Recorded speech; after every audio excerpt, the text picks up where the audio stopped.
Silence without saying silence, so good. Thank you, thank you. Good morning, everyone.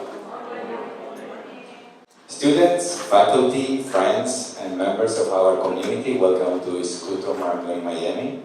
This morning, we are truly honored to host Mr. Craig Robbins, founder and CEO of DACRA, and the visionary behind the Miami Design District, one of the most influential design destinations in the world. Craig, thank you for being with us, and thank you for giving European like me a place to work in Miami, and for turning it into such an extraordinary neighborhood. What Craig has created here is truly unique in America. Design districts of this scale and cultural ambition are rare anywhere, but creating one in a city like Miami, traditionally shaped by cars, beaches, and decentralization, is especially complex. It takes vision, patience, and a long-term belief in culture and community. And before we begin, let me share a quick personal story. When I first arrived in Miami in 2015, I was incredibly inspired, but also a little lost. Coming from Europe, I was searching for walkable streets, fashion districts, and places where design and daily life naturally intersect. Miami was beautiful, sunny, vibrant, full of energy. But between beaches and palm trees, I kept myself, where does a fashion and design school truly belongs? Then someone brought me to the design district, and suddenly it all made sense. I saw elegance, I saw sophistication, I saw a real neighborhood being created, not just buildings, but a vision. At that moment, I knew there could be no other place in Miami where Marangoni could open. I'm also proud to say that Craig has been part of Istituto Marangoni Miami Advisory Board from the very beginning, supporting us, advising us, and helping guide us along the way. Over time, he has become not only a great supporter for our institution, but also a friend. We truly feel at home in the design district. Every year, we close the streets to host our annual fashion show right here, so our students can present their work right in the middle of the world they are preparing to enter. So today, I simply want to say thank you, Craig, for being here with us, and thank you for the vision you have shared with this city and with all of us. And now, it is my pleasure to invite to the stage the one and only Eva Hughes, a woman who truly needs no introduction, and who will be leading today's conversation and moderating this wonderful talk with everybody. Thank you very much, and enjoy the talk. Thank you, Hakan. Welcome, Craig. Thank you. Thank you. Thank you. I can just speak loud. I can switch that one. Don't worry. Try that one. Testing. How's everybody doing? Good. I love the energy, right? We're so lucky. I have to say that this moment has been like 8 years in the making. You've made us wait, Craig, but it's worth it. We're going to start with something very important. Who wants to know what Craig is wearing today? Oh, come on. Let's do it again. Who wants to know what Craig is wearing today? Everyone. It's a long story. So the shoes are by Prada. When we started, I was very close friends with Zaha Hadid. I don't know if you guys are familiar, but she was the first woman to win the Pritzker Prize. And one of her best friends was Miuccia Prada. And Zaha, by the way, had done the Elastica sculpture that's in the Moore building. If you haven't seen it, it's an incredible design art installation. Anyway, Zaha introduced me to Miuccia, and because of that, we've got Prada in the neighborhood. The socks, they're by Robert Downey Jr. Robert actually on the side sometimes designs some fashion things, and so I love wearing his socks. He sent me like 10 pair for Christmas. The pants are by, and I'm not normally allowed to say this, but I can because I'm with you guys. I can't kind of discriminate between the brands, but the pants are by Rick Owens. And Rick is actually my favorite designer Very worth going and checking out his store. I think he is like the most visionary, low-key fashion designer, and so I often wear a lot of his things. Now the t-shirt was a big decision.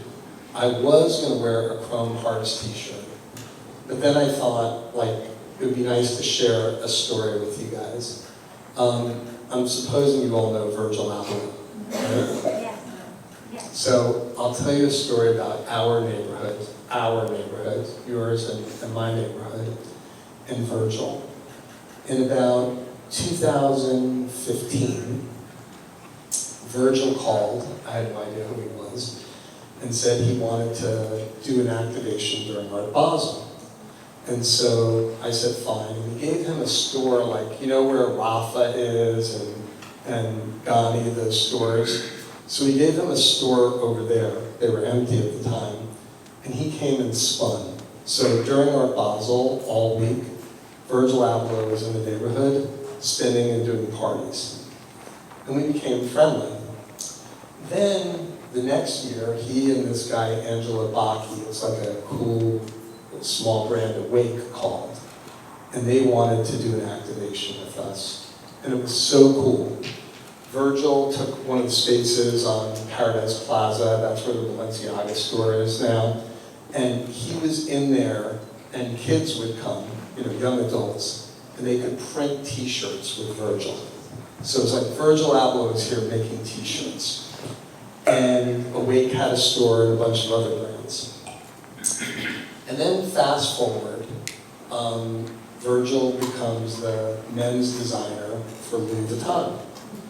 And he invites me to the first fashion show. So I fly to Paris and I'm at the fashion show. And that evening, after dinner, after the show, I went to dinner with Virgil. And he said, Craig, I've never told you the story. Am I taking too long? No, you're not. Look at them. They're listening. They're captivated. Go on. So he goes, Craig, I've never told you this story, and it must have been 10 years prior. I was like Kanye West's sidekick, and he called Michael Burke, who was the then CEO of Fendi, and told Michael that Kanye said to Michael, I want to become a fashion designer. And Michael said, come to Rome and intern. So Kanye West and his sidekick, Virgil Abloh, flew to Rome, and they were interning at Fendi for like 6 months. Virgil had never seen Michael again. It was like, a story of the past, a cool memory. Anyway, Michael became the CEO of Louis Vuitton. It's a part of the LVMH group. And coincidentally, during Art Basel, Michael would always come for Art Basel. They were one of our sponsors, first with Fendi and then with Louis Vuitton for Design Miami.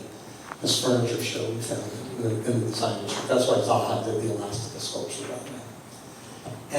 And so he said, Craig, I never told you this, but when I came with Angelo Bacchi and I was doing that thing, I was walking in the design district and I ran into Michael Burke accidentally. And then we started talking, and that's how he ended up hiring me to become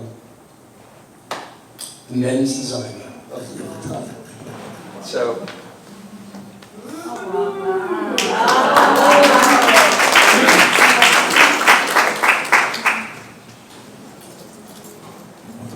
this was the t-shirt that Virgil gave out at the opening show. Should we auction it?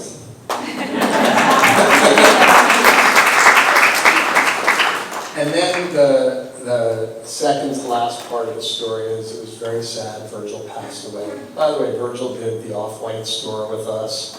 The Louis Vuitton men's store was his creation. And he was a good friend. And it was really sad when he died. He died super young. But then the replacement was another very close friend, Pharrell Williams. Pharrell took over for Louis Vuitton men's. And he was probably like the only person that could do it in a lot of ways. Anyway, this jacket was from Pharrell's first show a few years ago. and the hat is from Hermes. So I came in and tried to dress for the design district. I love it. It's great.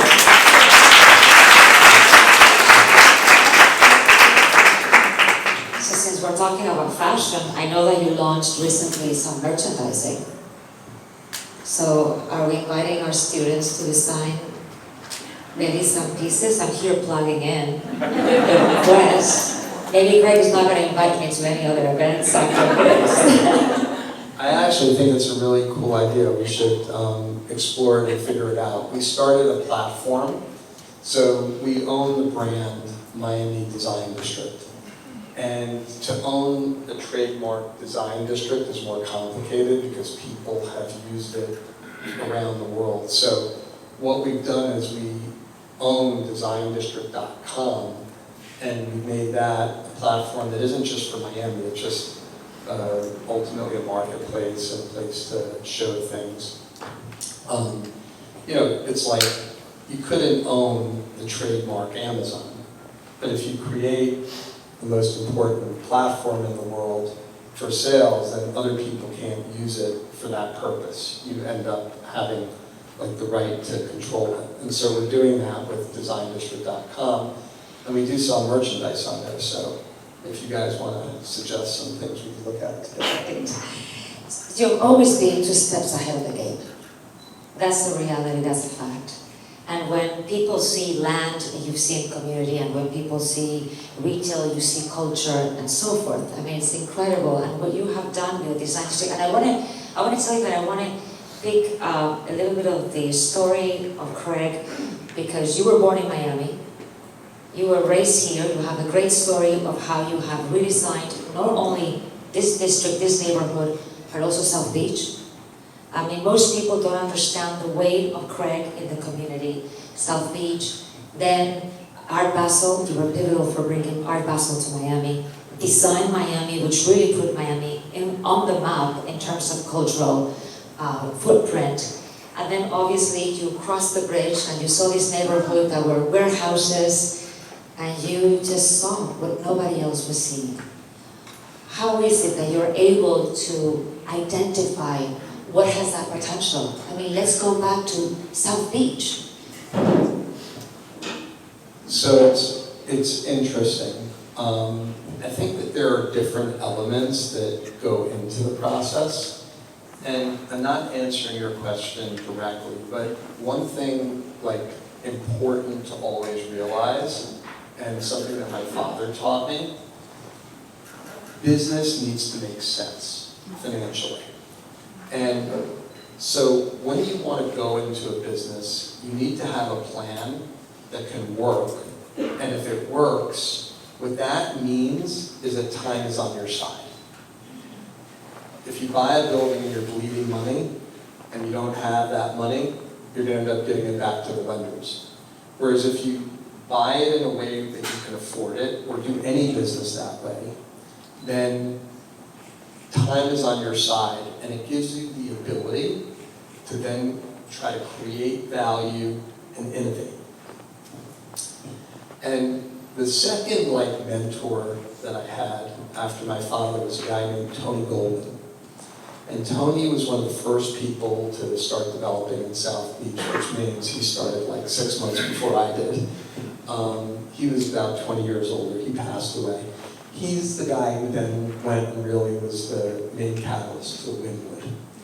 And Tony taught me about neighborhood revitalization, about going to a neighborhood that has history and bringing it back. He was one of the first people who'd gone to Soho when Soho was nothing, and it started there, and then started buying properties in, 1986 in South Beach. And the third kind of mentor was a guy named Chris Blackwell. Chris founded Island Records, Bob Marley, U2. You guys have heard of those artists, right? And Chris ended up, he and I also ended up working together. And so the story was, that just gives you a little background.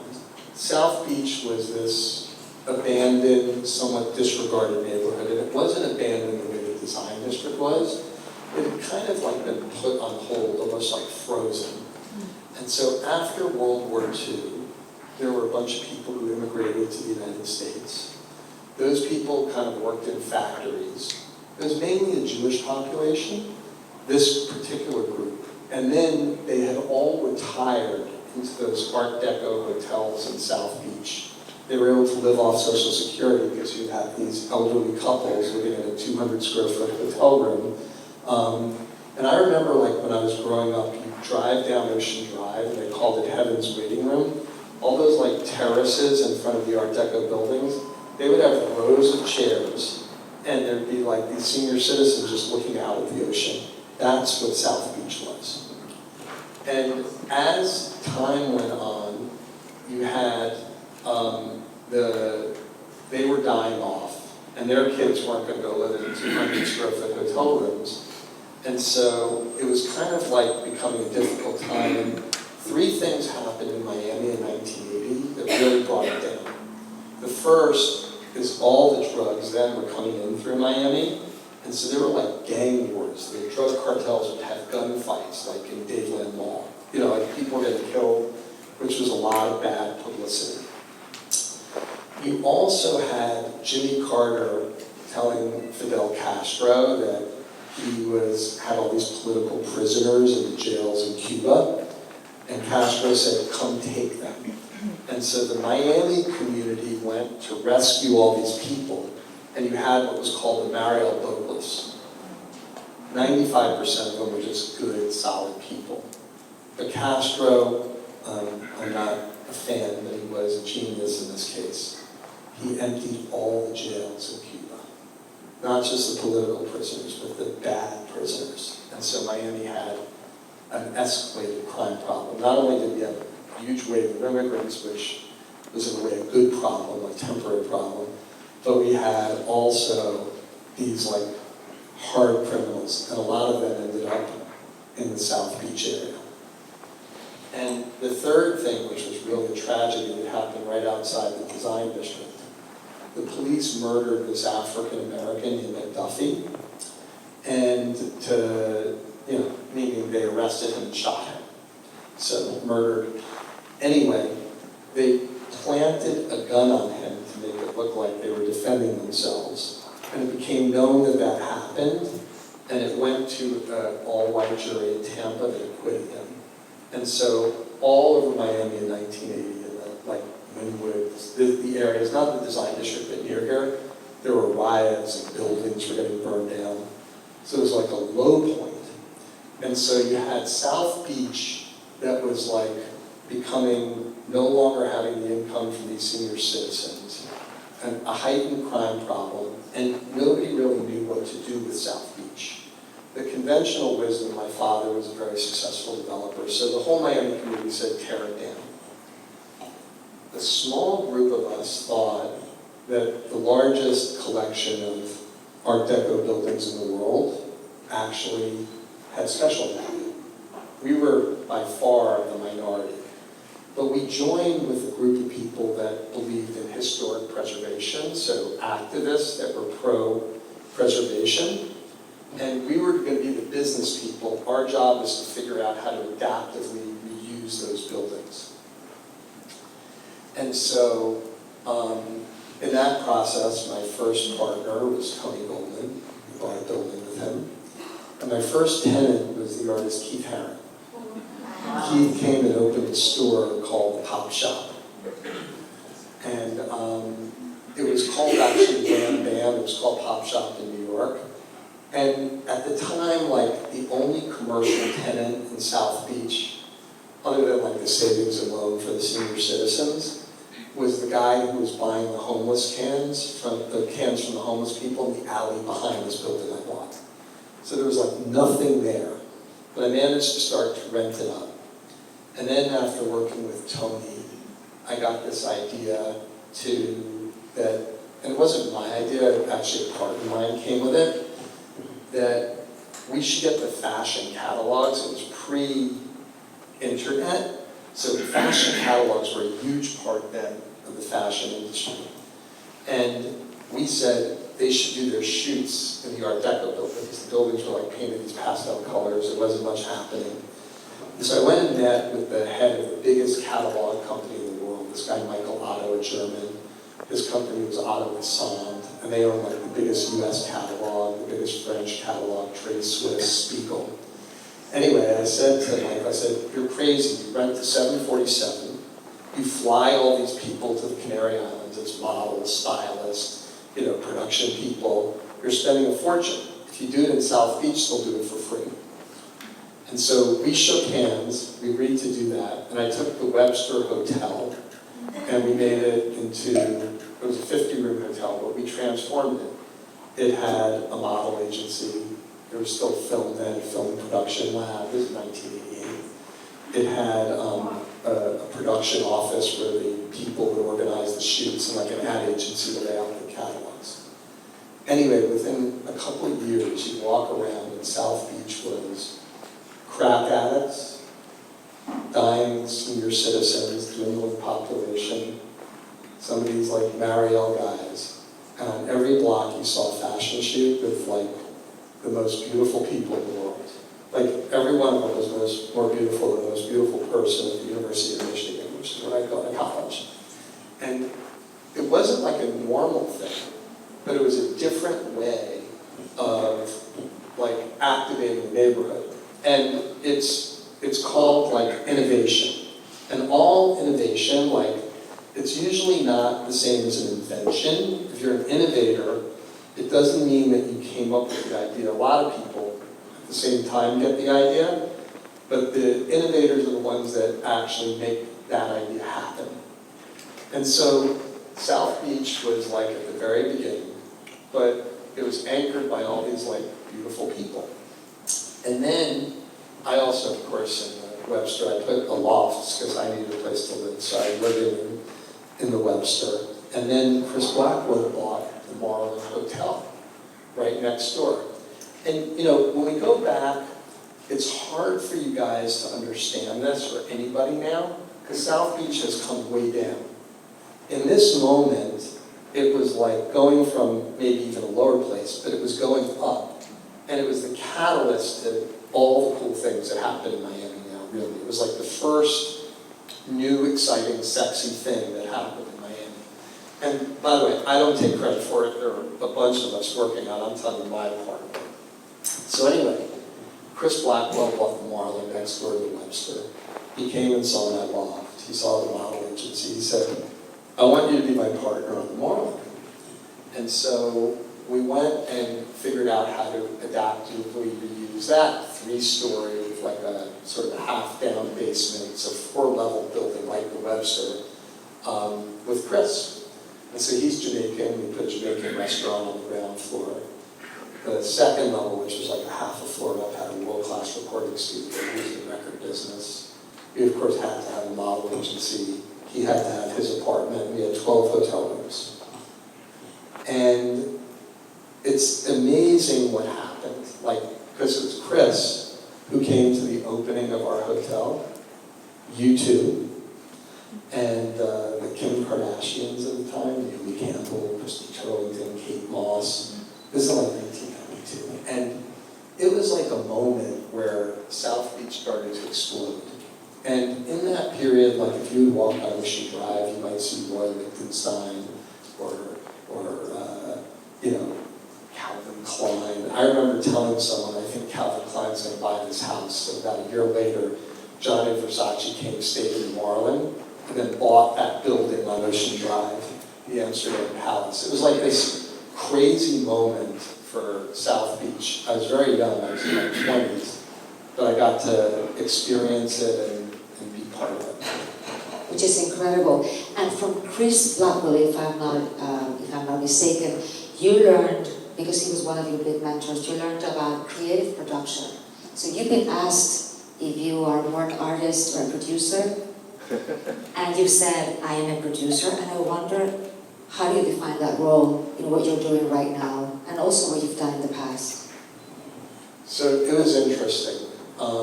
Chris approached real estate, like the Marlin, for example, as if he was making a record album. And so he was like producing creativity much more than thinking the normal way that real estate people, and I learned that. I had also spent my junior year in Spain and become really interested in art, also architecture and design, but mainly art. Going and spending time when I was living in Madrid at the Prado Museum, learning about Goya, and did 2 semesters in Barcelona, Dali, Miro, Picasso, starting to meet some of the younger artists. So I already had this like art interest, but then being with this creative music genius like showed me kind of how to apply it more to business. And it's something that I've always done. When we do projects, we always try to equally emphasize culture and creativity as we do business. And what that does is it gives a different sense of place, a different sense of experience. If we just tried to make the design district like every mall in the country, it could be good, it could be a little better than another one, but it would just be another mall. Instead, the design district is like equally, and from the beginning, it was about culture as it is about doing business. And that makes it different. And to that point, I mean, where do you see a garage that's art? I mean, nowhere else but a design district. And when you were starting, I mean, I remember you had the vision, you started buying land here, you started expanding, but this is more about furniture because you saw an issue that furniture was like prescription medication because it's only limited, right? I mean, but it was true. I mean, then you started having all these showrooms. That was only, at that time, the only way to see furniture was going to a place where you needed a license. So you brought that to the public, and then you brought Holy Hunt, and then Design Miami came in, and you founded that, and then all the stores. I mean, I remember hosting a Fashions Night Out. Do you remember that, Craig? A little Fashions Night Out, Christian Louboutin, Marni, Margiela, and then, you know, because of Design Miami, you were working with Fendi so closely. I mean, before anything was happening in Miami, Craig was bringing Sylvia to the city, which was incredible, and LVMH. And here we are. So tell us a little bit about that journey. So taking a step back, you know, this idea of innovation, when you innovate, what you want is not just to like rebel for the purpose of rebelling. You want to do things differently in a better way. And so in South Beach, we thought this land that's right on the ocean, in the middle of everything, everyone thinks it's a bad place to be. That's the best land in South Florida. We thought the largest collection of Art Deco buildings, you don't want to tear them down and build the same garbage that people build everywhere. Like, preserve them and figure out how to adaptively reuse them. And so, as I said, South Beach exploded. We became by far the largest property holder in the Art Deco district, maybe by 5 or 10x. And it was just buying building after building and doing these partnerships with people like Tony and Chris, and then doing things on my own. And there were 2 things that really bothered me about South Beach. The first was, even though we were the biggest property holder, we owned like 5% of it, so we couldn't control it. We do something amazing like the Marlin. You know, it's on the cover of the 2 biggest travel magazines in the world in the same month. No other hotel ever did that. Like, Traveler, Condé Nast, and Travel Leisure magazines were a big deal. Put 12-room hotel on their cover. And Miami became like super hot, but then someone could do like a sleazy bar next to the Marlin and bring the neighborhood down. So I was frustrated by that. The second thing that frustrated me was the city that I was born in. It was on fire, but it was known as like a fun in the sun party town. It was all about nightclubs and going to the beach. And I wanted like my city where I was born to be something more than that. I was very happy that everybody in the world was coming and calling and wanted to hang out and do things, but I still wanted like more for my city. And in our business model, what we would do, again, it's hard to imagine today, but we would always go to the section that was totally disregarded. So it started like on Ocean Drive between 5th and 15th on Ocean Commons in Washington. That was all of South Beach. And then it went like south of 5th Street, it went a little north up Espanola Lane. People thought Lincoln Road was another neighborhood. It wasn't like part of South Beach. That was like the way people thought then. And we would always go to that area that everyone was disregarding in the area, buy a property, and then transform it. And once you got to Lincoln Road, Miami Beach becomes Collins Avenue and single-family homes. So the next neighborhood for us was this neighborhood over the bridge called the Design District. It was literally 50% occupied. The rents were $5 a foot per year. That included all of the operating expenses. It was a bankrupt area that was totally like disregarded.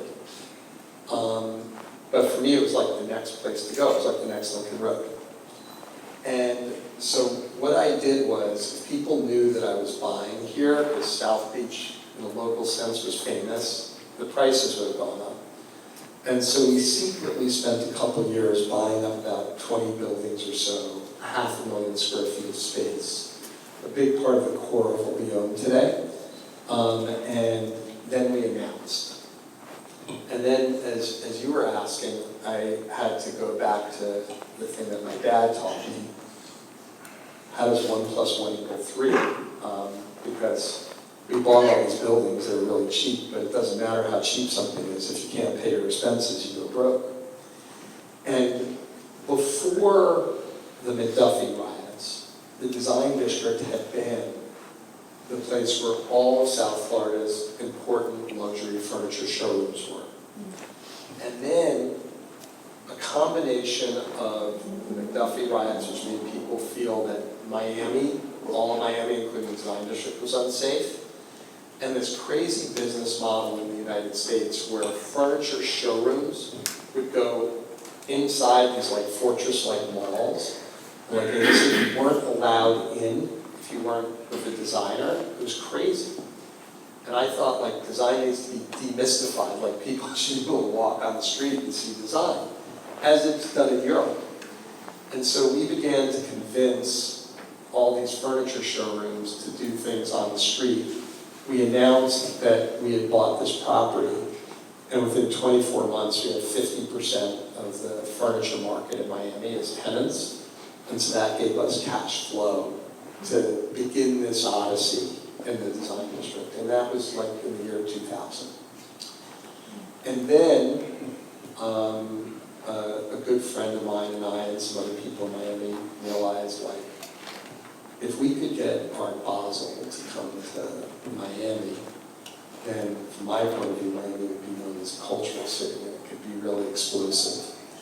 And so this guy who's a mentor and a good friend also, Norman Braidman, he's the guy who did the ICA Museum with. He and his wife Irma funded the museum. We gave the land, literally like Norman and I. Before this, every museum in Miami was 90% paid for by the government. Ham, the Bass, whatever, you know, all those museums. Literally, Norman and I are at lunch, and Norman says, Craig, if you and your partners will donate the land, Irma and I will fund the museum. So in 1 hour, the ICA was funded privately through Norman's generosity. And for us, it was like we were being generous, but we were also getting something great for the neighborhood, you know. Anyway, several years prior, Norman and I were talking, and we realized we've got to get Art Basel here. But for me, there was an extra piece to it. And all these stories I'm telling you, one thing that you see in common is like there's connectivity, right? Like, I was like working with Zaha, I did Design Miami, we did Elastica, she introduced me to Mucha. You know, like, Pharrell had done 2 concerts here many years before in the Design District. He had one of his businesses here. He was a close friend. He has Nami Nori Restaurant. He's a partner in it today. You know, like, as you meet people, people and begin to connect with them and work with them, opportunities come.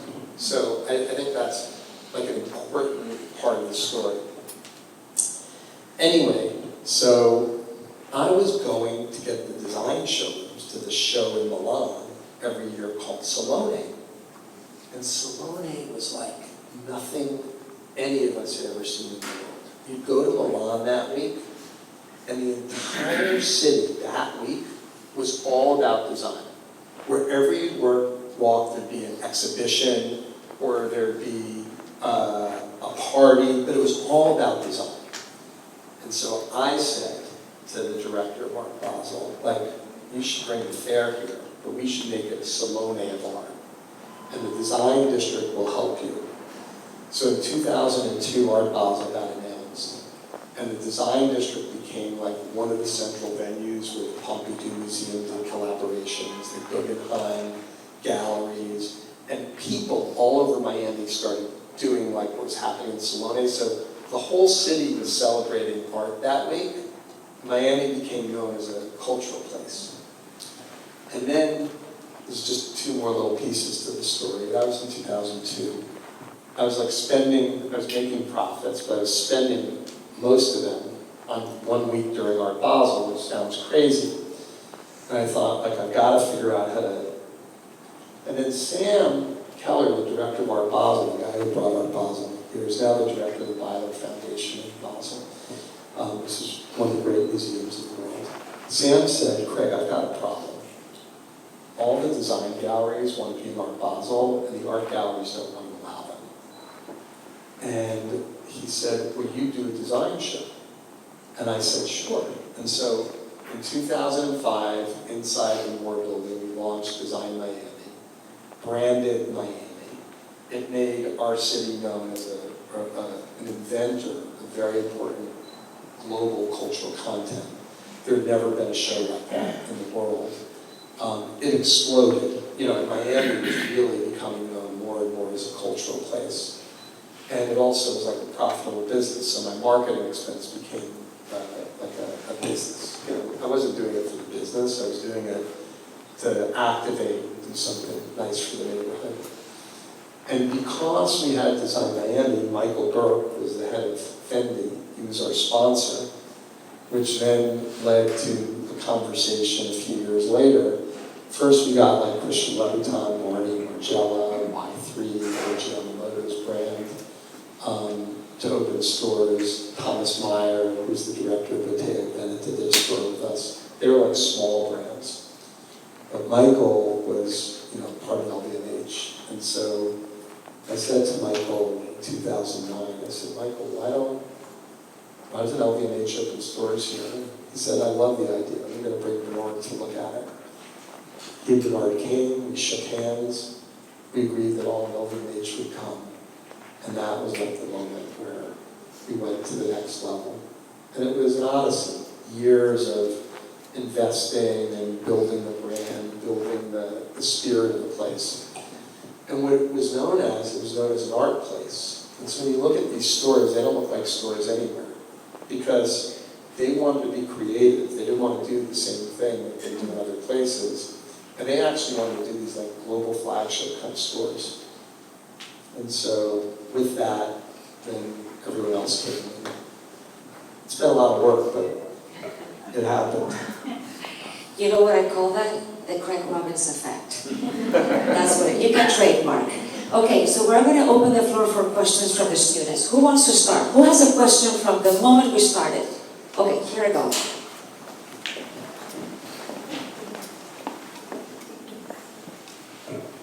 Hello, my name is Sky. I liked your whole journey and I was so excited that you were coming. So there's so much art here. Did you see the vision for like, I know you said, you know, the art district, but here, like most people come here, they travel here for the art. Did you see that as like your pushing point, like the power in the design district? So, first of all, whenever you guys want, you should come in and tour our offices. But you'll see, like, our offices are equally an exhibition space for my collection as they are a place to work. And so it's like really 50-50. they're not offices with art on the wall. They're a place to show art and a place to work. And I think that that creates a different kind of spirit and a different sense of place. When I was very young and starting in business, one of my father's neighbors heard I liked art, and he got me on Miami Dade's Art in Public Places Trust. That's actually how I met Keith Haring for the first time, because we were commissioning Keith to do work with us. And I learned about site-specific public art. It's very different than like a sculpture you drop in a plaza. It's where the artist collaborates to make an artwork that's for a specific location. And I realized that if you make a place that is kind of like our offices, but a neighborhood, where it's equally about exhibiting art, architecture, and design, as it is a place to do business, that will make it much more special. It'll give people a different kind of emotional connection. And then it won't be a commodity. It won't be like, am I going to rent this store in this mall or that mall? It can be a place where people want to be for other reasons.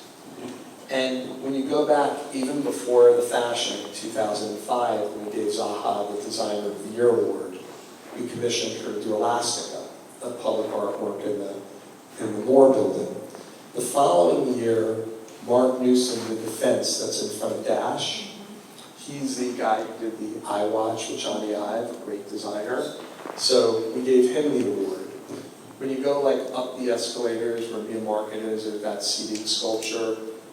Konstantin Grichik was another Design Miami award winner. So we had this like very early discipline of always investing at the level we could afford and doing public art, design, and architecture. And that sort of created the foundation that when these fashion brands came, it was because of all the Art Basel activations, the Design Miami show, but also like the spirit of the neighborhood was truly a cultural place. And that's what wanted to make them come here, but it also what makes the experience of being here different.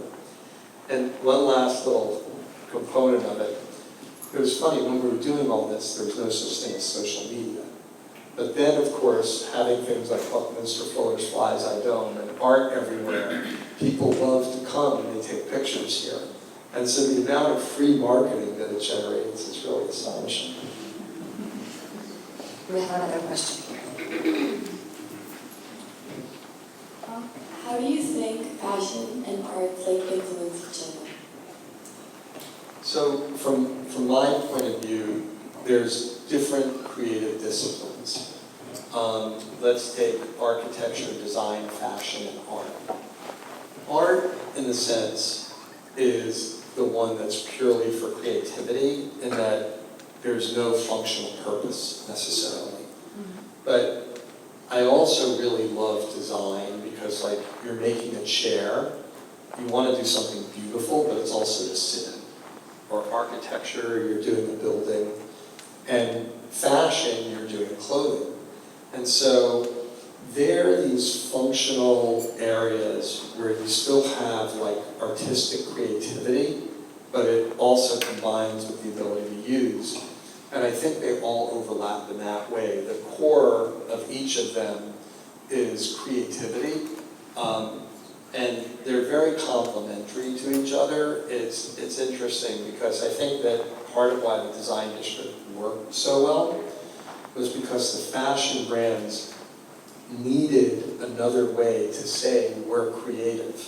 And being in a place that had all this art, architecture, and design, it gave them a way to say what they wanted to say and actually to express themselves. And like if you look at the buildings that they did, you know, the Louis Vuitton building by Jun Aoki, this new Cartier building by Dillard and Scafidi, they're like these incredible expressions. So they're competing with us and competing with each other, but competition in the best sense to make the place a better place. Here's another question. Hi, my name is Sophia, and I would like to ask you, what advice would you give to the younger generation? So, obviously you all are either exploring being creative or doing a variation of what I do, which is like producing creativity.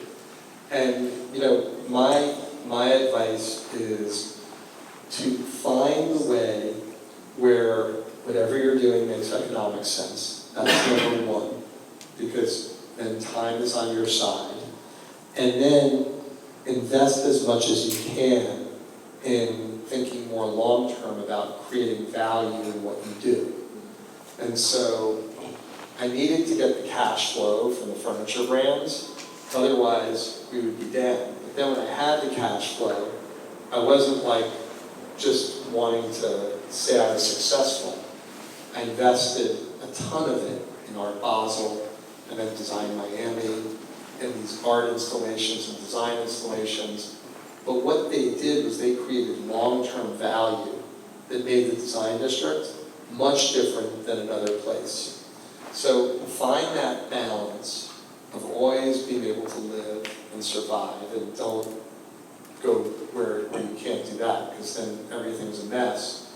And then figure out how to really develop yourself in an area that will have more value in the future. Hello, my name is Valentina, and I'd like just to say, as a Miami native, it is very admirable how you're really able to showcase and highlight the subversive culture here in Miami, and it's still very evident today in society, especially with Art Basel. And I just wanted to ask, in what ways do you think as fashion students in fashion design and business and styling, can we as students further innovate Miami Fashion Week to a larger global scale like you did with Art Basel? I think it's figuring out things that will make it different and special, innovating, figuring out how you can innovate. And I know I keep going back to this, but doing it in a way where you can afford to do that.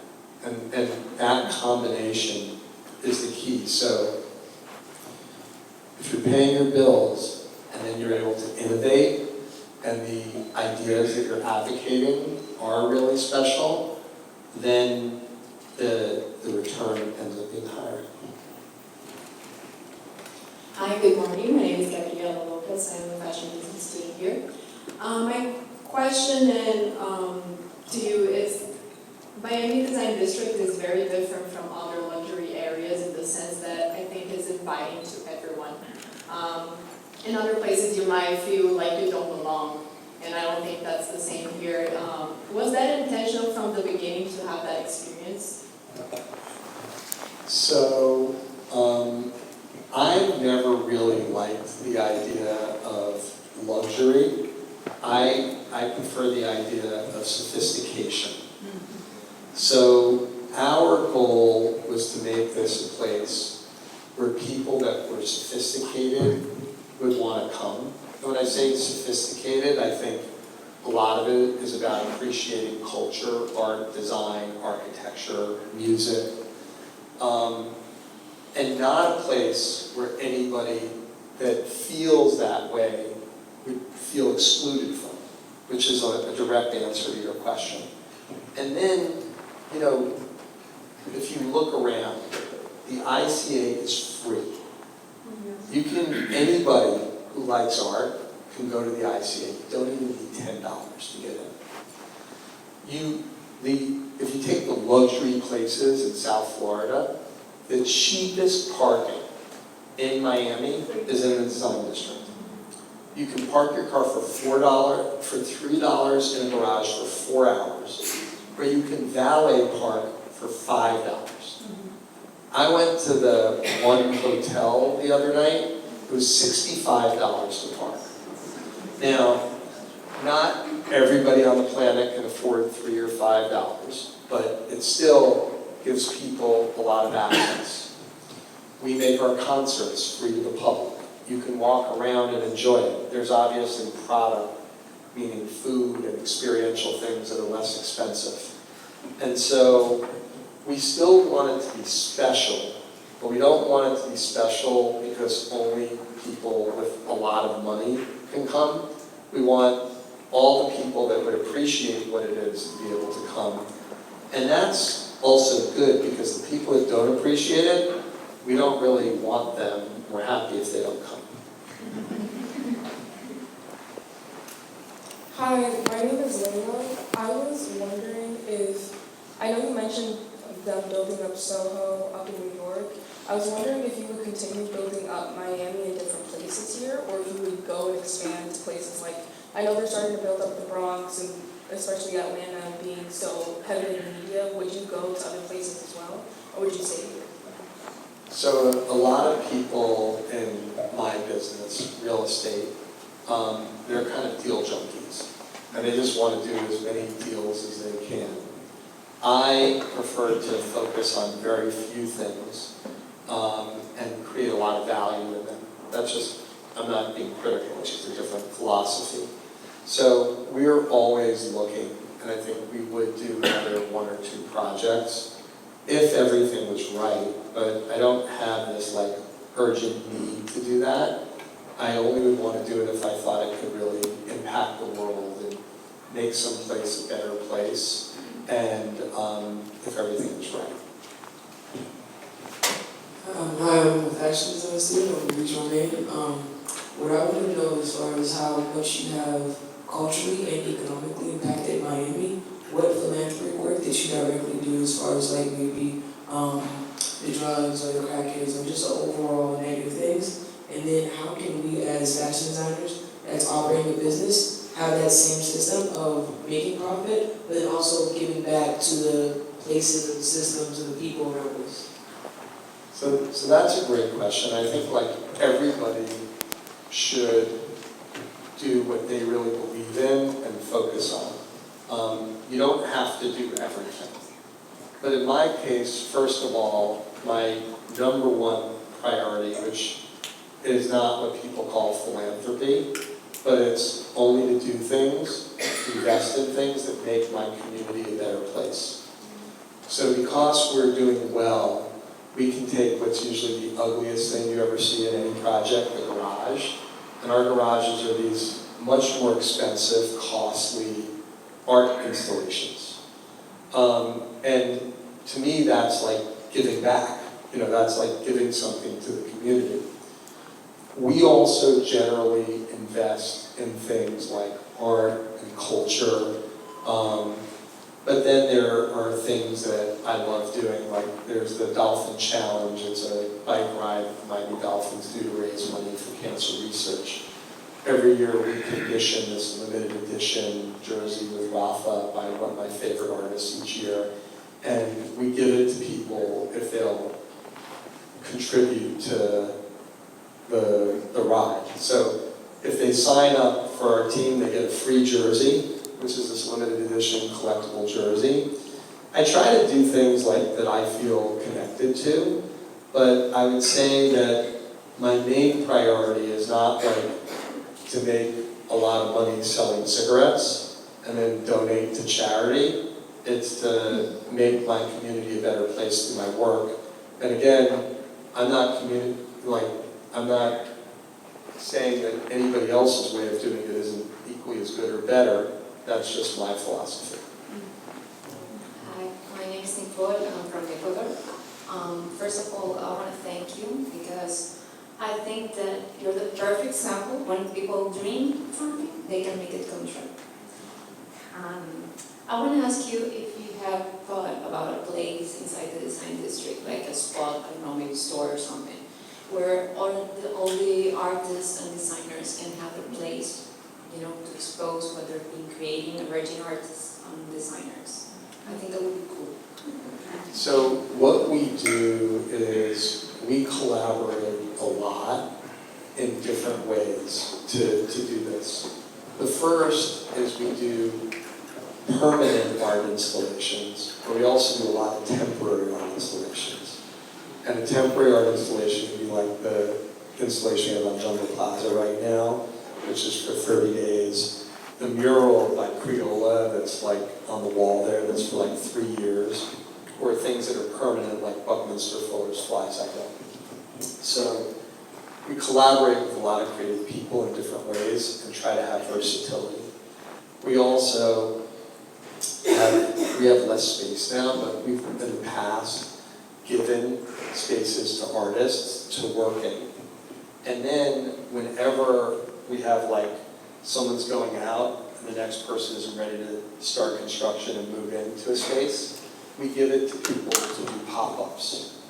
And so these stories like about Virgil spinning or him collaborating with a wake or all of those things are examples where Pharrell, when he wanted to do the concerts twice, we would contribute to space and help out.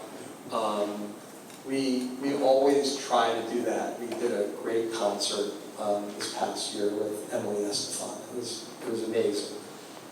She's like an artist. So we try to do it on different levels. The idea is to have like Buckminster Fuller's Fly's Eye Dome is one of the most iconic pieces of architecture, engineering, and American art and design, or architecture and design history.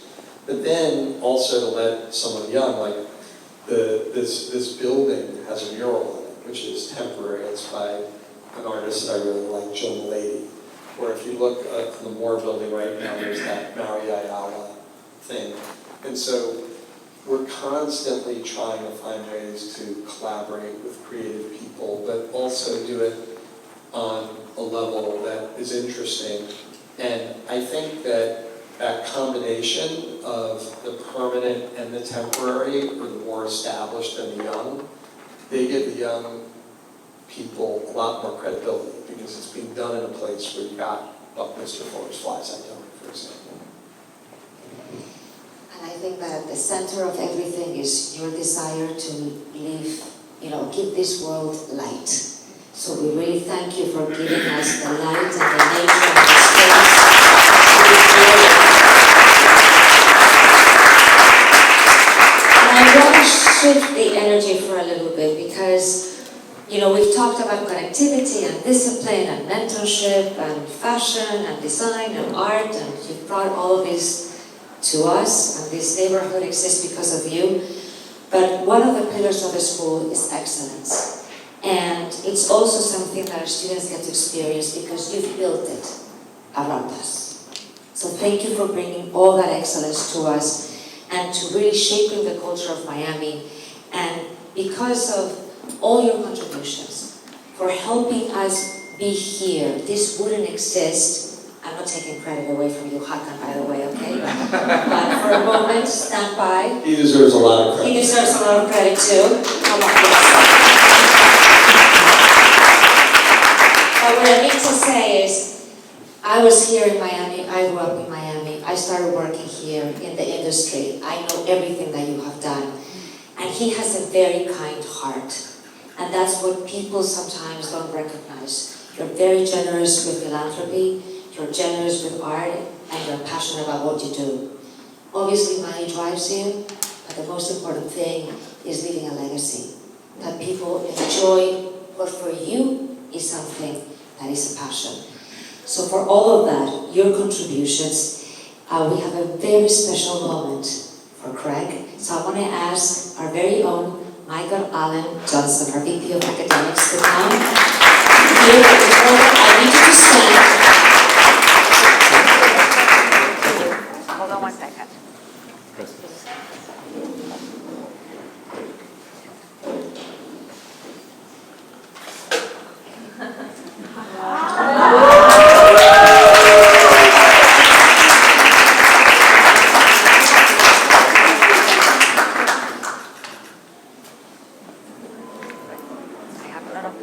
Goes over your head. Oh, man. You want to take the hat off? Yeah. She's letting me keep the hat. I'll take it off.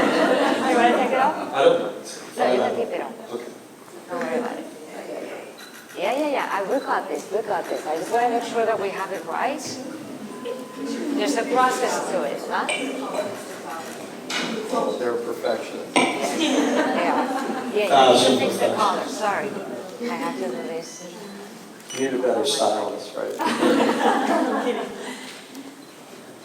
So, Mr. Roberts, we thank you for being here. We thank you all for being here as well. Listen, you're an important part of Miami. You're a legend. We like to honor legends. So, in recognition of your distinguished achievements and contribution in the fashion industry, upon the recommendations of the faculty, Instituto Marangoni Miami does hereby confer upon you, Craig Robbins, the honorary degree of Master of Art in Fashion and Luxury Brand Management, with all the rights and privileges and responsibilities pertaining to it.